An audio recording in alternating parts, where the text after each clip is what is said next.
Okay.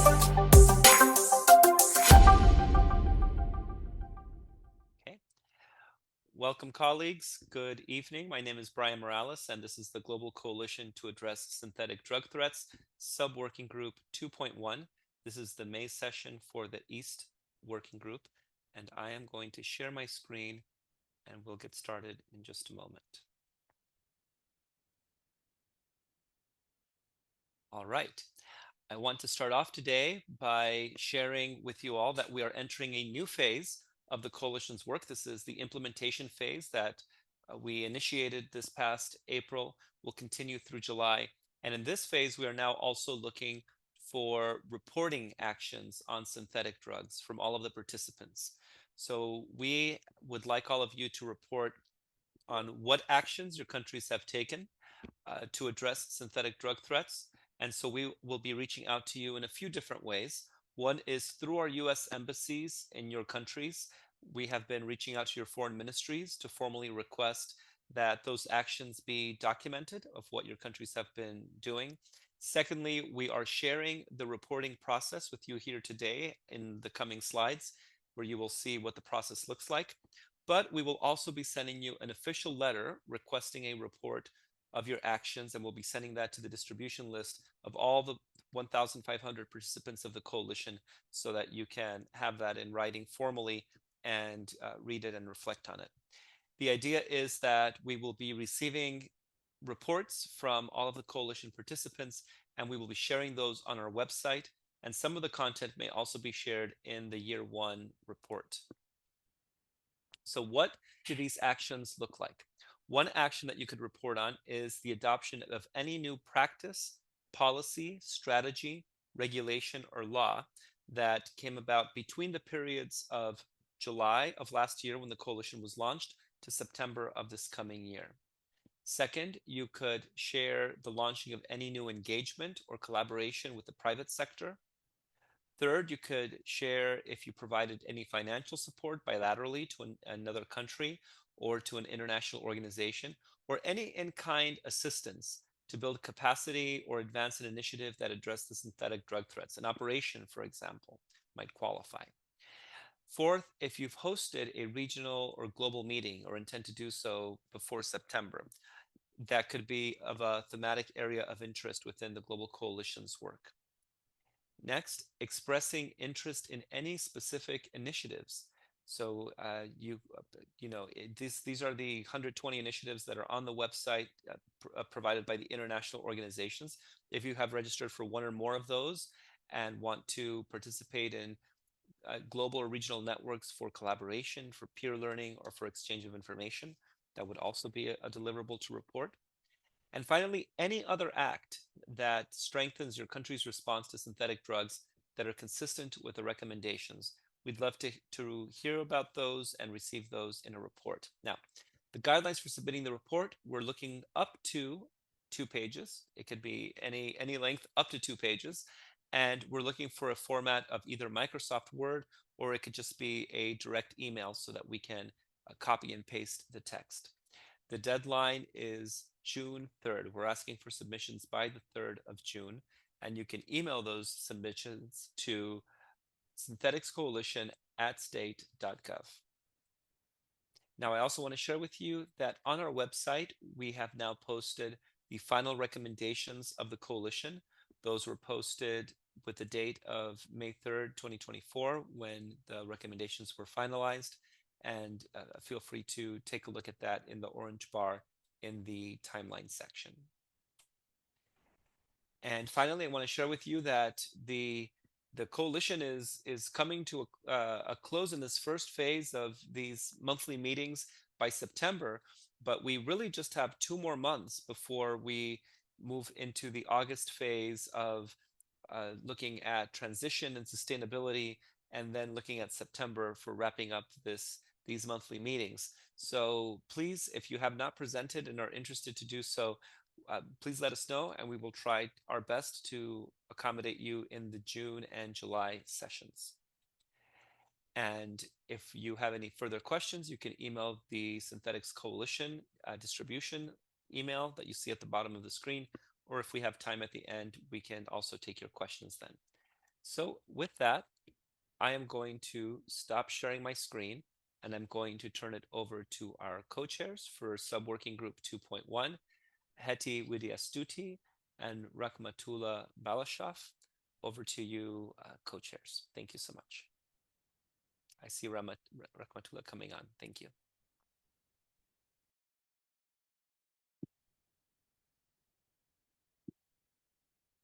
Hello, dear colleagues, dear members of the coalition.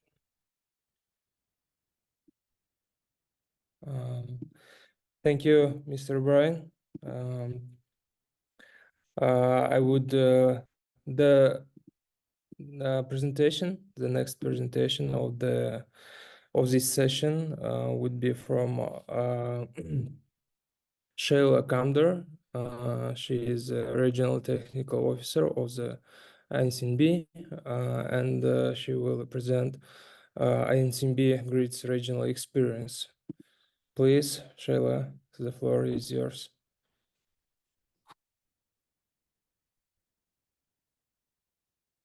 Sorry, Shayla, we cannot hear you. Okay. Can you hear me now? Yes. Okay. Hello, everyone. Good morning, good afternoon, good evening, depending what time zone you're in. I recognize some faces, so hello to colleagues. I'm currently in Malaysia on mission, so I will be speaking for a few minutes, and hopefully I'll have a presentation for you that I can turn it in later. So again, I'm Sheila Kamdar. I am the Regional Technical Officer for the INCB, otherwise called the International Narcotics Control Board. And we are headquartered in Vienna, Austria, but I am the regional officer based in New Delhi. And I cover the 6 countries in South Asia of Bhutan, Nepal, Bangladesh, Sri Lanka, and Maldives, and of course, India. So as part of the GRIDS program, GRID stands for the Global Rapid Interdiction of Dangerous Substances program. What our team does essentially is we want to counter the trafficking of NPS, new psychoactive substances, fentanyl and related substances, the non-medical synthetic opioids, as well as other dangerous substances that are not under international control under the 1961, 71, and 88 International Drug Conventions. So I'm pleased to say that we have a global presence of regional technical officers. Currently, we have officers in 7 different locations that are strategic locations, and that gives us access to capacity building, live meetings in person with our focal points. And it's been a real success to just be on the ground versus trying to get this work done from a distance at headquarters. So what I'd like to share is that we are 100% dedicated to countering the trafficking of the substances that I mentioned. And some of the software that we have at INCB, maybe some of you have heard of it or used it already.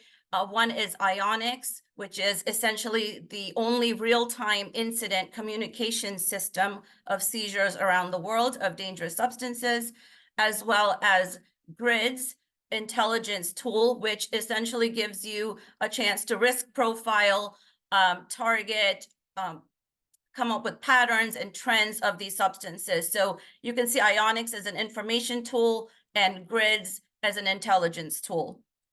So talking about those tools, I'd like to give you a recent success story, which I'm pleased to share, that happened in India.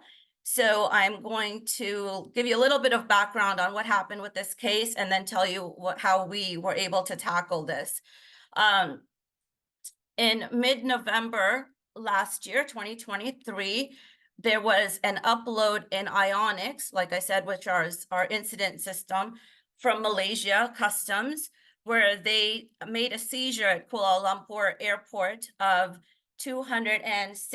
almost 260 kgs of ketamine that was uploaded in Ionix. I got the alert in my Ionix alert system, and I immediately contacted India, DRI, which is the Department of Revenue Intelligence in India, because what happened is Malaysia Customs has uploaded this incident and said that the origin of the incident was from the Ahmedabad airport in India, in the state of Gujarat, India. So of course I hurried up and I alerted DRI and I said, hey, this is the information we have from Malaysia. You might want to take a look at this address of this importer. I'm sorry, this exporter. So what happened is, from that alert, DRI actively monitored that Indian consignor and kind of scoped out the factory address, because a lot of times we have fake addresses. So they scoped out the address and kept an eye on that site for about a good 2 months. So in about 2 months later, that same Indian consignor filed a shipping bill for an export to Bangkok, Thailand of ketamine again. So in response, then DRI authorities went in and raided that factory, or that clandestine factory, and found 50 kgs of ketamine at that factory, which they were able to seize right away. And in addition, on the same day, in an adjacent address, they also went in and seized another 46 kgs of ketamine. So in the same day, we had 96 kgs of ketamine seized by the Indian DRI. And also another success was that in that factory, when that raid happened, there was a few Indian nationals who were arrested, as well as a Malaysian national who had absconded from Malaysian customs, who was also arrested and turned in. So that was, a kind of a double success story there. So I just want to report that it was really important, because ketamine is scheduled in India, and this disrupted a major drug smuggling ring and really prevented this illicit substance from reaching the international markets. So it was kind of a takedown, not just in India, but possibly from reaching consumer markets all over the world, and a really significant step in combating and trafficking synthetic drugs and safeguarding the health and well-being of our communities. So I wanted to share that. Any questions for me on this?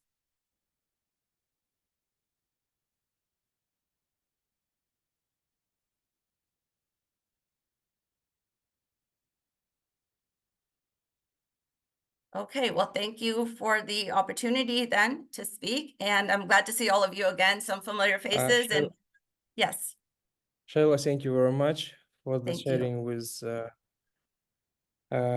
the successful experience. Yes, we can see that INX, which gives us the opportunity to quickly exchange information, leads to a very effective interaction to narcotics. Thank you very much for the presentation. Participants, if you have some questions, Shayla, please feel free to ask.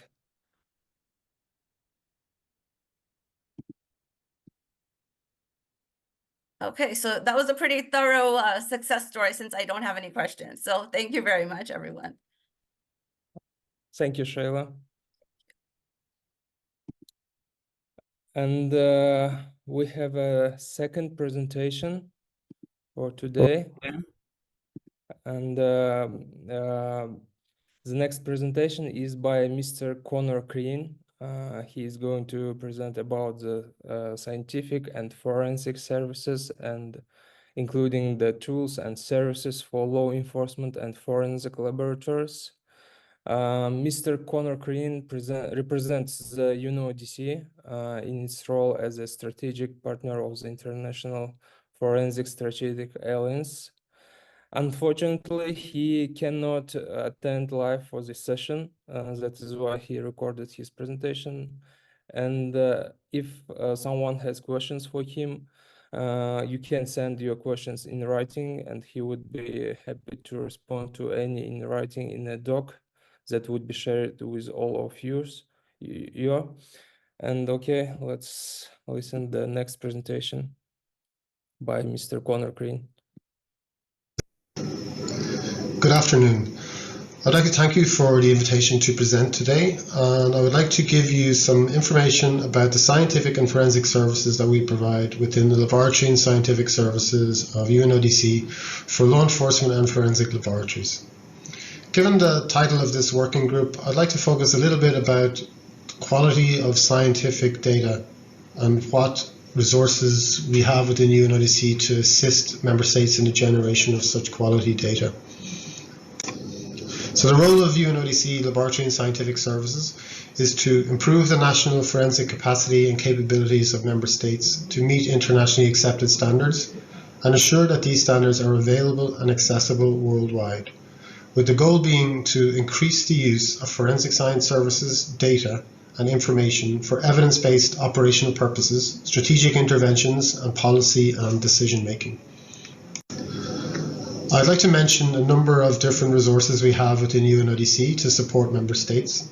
Firstly, the International Collaborative Exercises, a proficiency test on the identification of drugs and metabolites in seizures and in biological specimens, together with the reference materials program we have within UNODC, where we can provide free of charge reference materials of controlled substances, selected new psychoactive substances, and some precursors to member states upon request.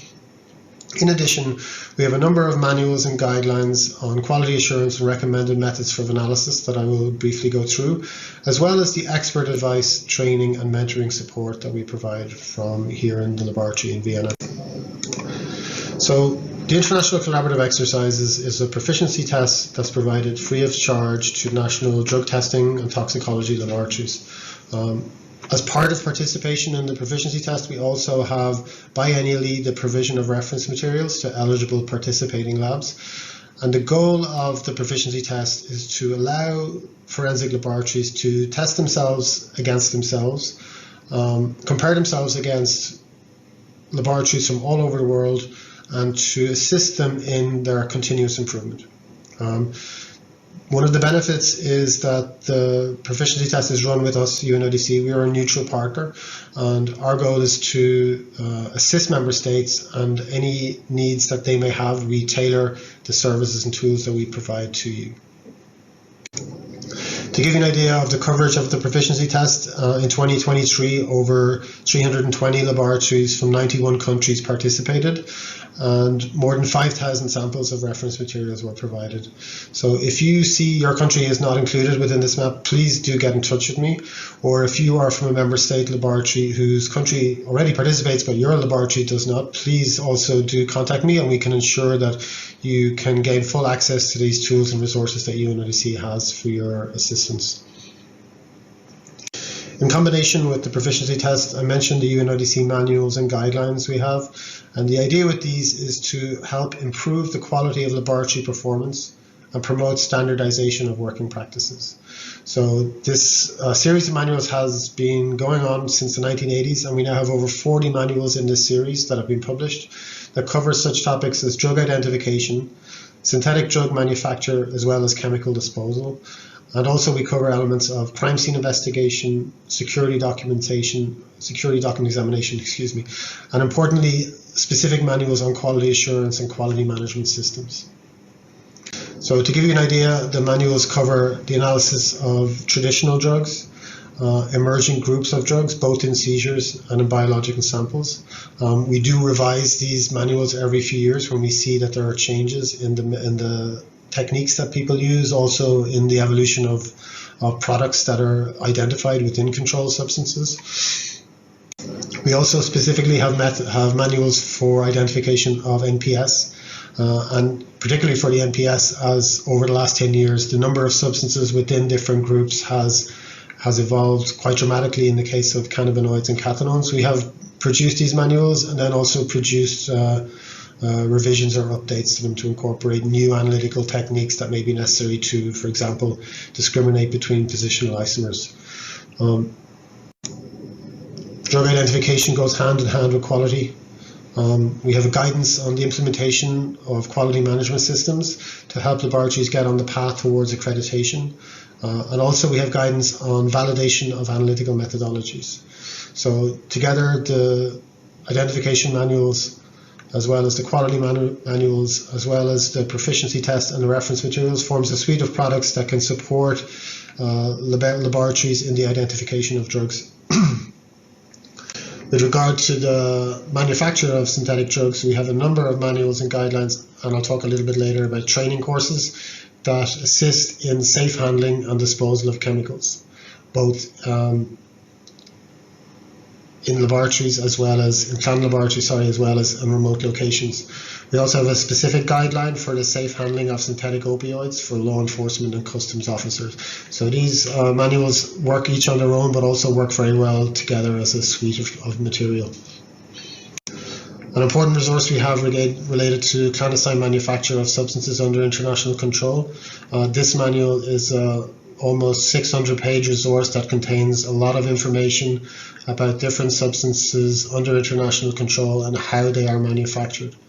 This starts off with monographs on the substances, as well as a series of cross-referenceable tables that allows users to look up a drug, find out the precursor chemicals that can be used for its manufacture, but also look up precursor chemicals and find the different drugs that they can also be used in the manufacture of. So it's a very valuable resource, and it contains also within it quite a comprehensive list of synthetic schemes to show how the different drugs under international control can be manufactured. And in particular, if we look at the changes in substances that have been placed under international control in the last 10 years, we have 2 addenda to this manual that have been prepared. So as you can see here, 83 drugs, 28 precursor chemicals, have been scheduled in the last 10 years. So these documents are they're also living documents. They need to evolve, they need to change. As we see that different methods are being used for the manufacture of different controlled drugs, we update these manuals to show the different use of precursor chemicals and different routes that are being used. So that's the manuals and guidelines that we have. In particular, I want to add a little bit more detail on the training that we have within the UN Narcotics Laboratory here in Vienna. So we have a number of different training courses that assist frontline officers in the presumptive identification of drugs using UNODC drug and precursor testing kits, as well as handheld devices based on Raman and FTIR. So we bring small numbers of officers to the laboratory in Vienna. We show them how the instruments work, and we give them some guidance on what these instruments can be used for and what also that they cannot be used for. We have an element of training on safe handling that involves use of personal protective equipment. So we provide trainees with PPE kits. We teach them how to put the personal protective equipment on, how to take it off, how to decontaminate it, how also to work with these devices when wearing the personal protective equipment. In addition, we have training for forensic laboratory personnel. So based on our knowledge of the capacity of laboratories and our interaction with the laboratories through the proficiency test, we tailor forensic training for laboratories based on what we know that their needs may be. So this is a connection between the proficiency test and the training courses that we provide. So as well as providing training in the laboratory in Vienna, we also do it in the field. So we go to airports, we go to ports, and we provide the officers with the devices, with the personal protective equipment, and then we do scenario-based training on their location using scenarios that they would encounter in their work. So that's a summary of the different types of training that we have available. And as I mentioned, please contact me. There is an email address at the end of the presentation where I can be reached so that you can gain further information about how you may be able to access the different training courses or the proficiency test or any of the tools and resources that we provide. So I want to talk a little bit about why we are doing this currently. We know that there are a lot of NPS that have emerged. Currently, 1,240 unique substances have been reported to UNODC. This map shows the different colors show the different number of substances that have been reported by countries around the world. So nobody has identified 1,240 substances, but we can see here that the number of substances that have emerged in different countries are very different. not just the number, the type of substances as well. So from this information that we have, we can see how, from our perspective, it's necessary to tailor the tools and services that different member states need based on the challenges that they face with regard to NPS and synthetic drugs in general. Personally, from the role we play within UNODC, the substances that have been placed under international control dictates a lot of the work that we do. Since the emergence of NPS, 83 substances have been scheduled between 2014 and 2024, and a number of precursor chemicals have also been scheduled. So between 2014 and 2024, 7 fentanyl precursors have been added to the 1988 convention, and 21 precursors of ATS have been added to the 1988 convention also. With regard to the substances that have been placed under international control, the idea is to, of the over 1,200 substances that have emerged, is to prioritize the most persistent, prevalent and harmful substances. So if the information that is provided to UNODC from member states helps us to identify which substances have emerged, which substances persist, and also through toxicology information we can find out which substances are the most harmful. So with that, 25 synthetic opioids have been added to the 1961 convention in the last 10 years. And in the 1971 convention, in alignment basically with the largest groups of NPS that have been reported, 21 synthetic cannabinoids, 22 stimulants, 7 benzodiazepine sedative hypnotics, 4 hallucinogens, and 4 dissociatives have been added to the convention. So when these substances are added to the international drug conventions, this then causes a response from UNODC in the tools and services we provide for laboratories. We procure the reference standards for the substances. We try to introduce them into the manuals and guidelines, and eventually the substances themselves can be introduced into the proficiency test. So this cycle allows us to try and respond to emergence of NPS, respond to scheduling decisions, and support the work of forensic laboratories. Where do we get all this information? Through the UNODC early warning on new psychoactive substances. We have information that comes to us from drug testing laboratories. It comes to us from toxicology laboratories. We also do research on what national legislative responses have been put in place by member states. So this allows us to collect information from lots of different areas to assist in, one, prioritization of substances for scheduling, and 2, prioritization of the response UNODC has to provide to member states. But also within the early warning system, there are a number of analytical tools for you to have access to, so that you can see what substances have emerged in my country, in my neighboring country. Do they emerge and then disappear, or do they emerge and then do they persist for a number of years? So this is a valuable tool. It's got a lot of information, chemical, analytical, trend information about all the substances that have emerged in the last 10 years. And specifically also for toxicology laboratories, within the Tox portal of the UNODC Early Warning Advisory, there is a dashboard specifically for you to be able to identify where there have been cases of harm in which NPS have been identified. So we have information related to post-mortem cases, drug driving cases, clinical admissions, among others. And what we can see from researching this information is we can see what substances have been identified, at what concentrations they were, what other substances may also have been present in the cases, and what was the potential outcome of the event based on the role of the NPS if that had been determined. So in summary, basically, the quality of the information that we look at in the early warning systems is dictated to by the quality of the tools and services we provide to our drug testing and toxicology laboratories and our law enforcement officers. So the work that we do in UNODC is try to provide these resources for laboratories to enable them to better identify new substances, better identify the harmful substances, and better respond with appropriate work that we need to do, basically. And with that, I'd like to thank you very much for your attention, and please feel free to contact me at this email address, and I will make sure that you can get more or full access to all of the tools that UNODC has to offer. Thank you very much for your attention.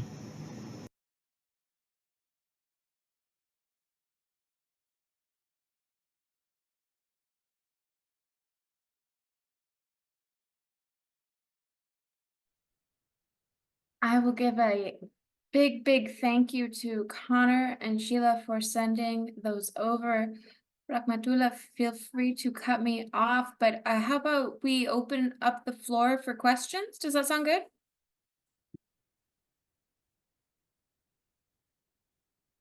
Yeah, I think if someone have the questions, we can you can just write to us, to the coordinators, or to the and I see there is Bill McLean raised hand. Yes. Thank you, Rahmatullah. Yeah. Really appreciate it. And thank Sheila and in absentia, Connor. But I just couldn't let the chance after that excellent briefing by Sheila. I wanted to just we could basically spend hours talking to you, of course. But given your experience, I wondered if you could give us a sense, if you had a magic wand or even a small magic wand of what you would like to see, what would be sort of the, as someone who's really got such a deep operational sense of seeing how the program impacts on the ground, what would you like to see, if you will? What do you think would be the emphasis for we and other coalition members? Thank you. Okay. Hi, Bill. I hope you can hear me. Thank you for the opportunity and for the question. And I would say that being on the ground in South Asia, I think that I would like to, being the RTO here, I think I would like to connect the focal points within the region a little better. I've done a couple of twinnings with officers from, for example, from Sri Lanka, Maldives, and with India. And I think building that trust and that network is really, really important in information and intelligence exchange. So before the end of this year, I have another training planned in Nepal and Bhutan.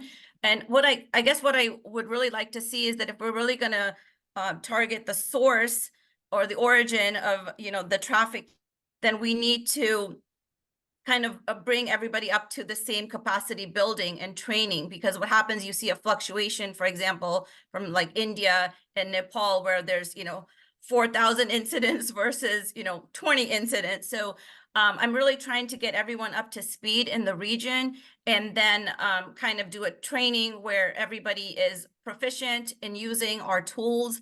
And more often than not, I think just having officers meet in person, having more networking opportunities, and building that face-to-face contact, it really, really helps. Like, for example, as I mentioned, the twinnings that I did already, officers in Maldives are able to call up the officer in Sri Lanka, because all this has to be done in a timely manner. So you can't really wait to send an email and then wait for a response.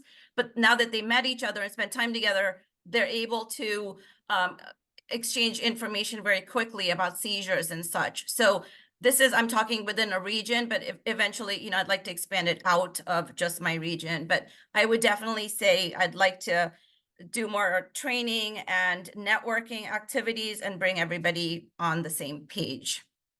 Thank you. Very helpful. Thank you very much.